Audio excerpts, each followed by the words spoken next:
ભાવનગર શહેરના ખેડૂતવાસમાં રહેતા પ્રવીણભાઈ પ્રતાપભાઈ સોલંકીના ઘરમાં 4 થી 5 શખ્સોએ ધોકા અને તલવાર વડે પરિવાર ઉપર હુમલો કરતા પરિવારના સભ્યોને ઇજાગ્રસ્ત થતા હોસ્પિટલમાં ખસેડવામાં આવ્યા હતા। ભાવનગર સરટી હોસ્પિટલમાં સારવારમાં આવેલા પ્રવીણ પ્રતાપભાઈ સોલંકીએ જણાવ્યું હતું કે તેના કાકાના અને અન્ય 4 થી 5 લોકો દ્વારા ધોકા અને તલવાર વડે ઘરમાં આવીને માર માર્યો હતો, જેથી તેઓ ઇજાગ્રસ્ત થયા હતા। જો કે હુમલો કરનાર તમામ નશામાં હોવાનો આક્ષેપ પ્રવીણભાઈએ કર્યો હતો।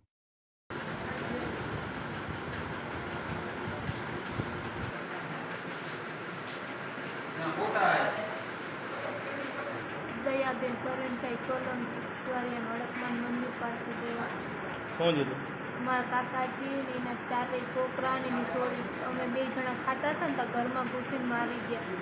એ લોકોને અમારી જગ્યા જોતી છે, જગ્યા અમે ક્યાંય રહીશું ને એ ક્યાં રહીશે ને અમે 3 જણા તો મારી 2 વર્ષની છોકરીને ધક્કો મારીને પાડી દીધી।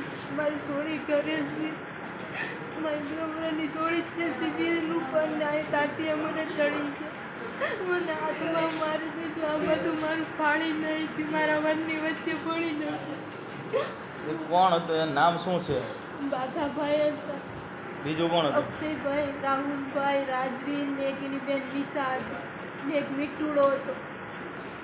વરુણ પ્રતાપભાઈ સોલંકી કાર રહેવાનું શું છે? ખેડૂતવાસમાં રહેતા અમે ને હું ને મારા ઘરના ને હું કામે જઈને હતા, જમવા બેઠા હતા તો મારા કાકાને એ લોકો આવીને છે ને ઘરમાં મારવા મળ્યા અમને લોકોને ને મારા ઘરનાની છે ને એ ઇજ્જત લૂંટવાની કોશિશ કરી, મારા ઘરનાનું બધું ફાડી નાખ્યું, કાઢવી નાખ્યું।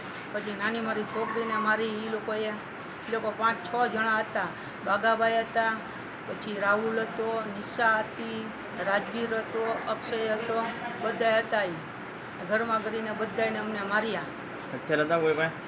અત્યારે એક જણાના હાથમાં તલવાર હતી, એક હાથમાં ધોકો હતો, મને છે ને ધોકો માર્યો ને મારા ઘરનાને આંગળીમાં તલવાર મારી દીધી।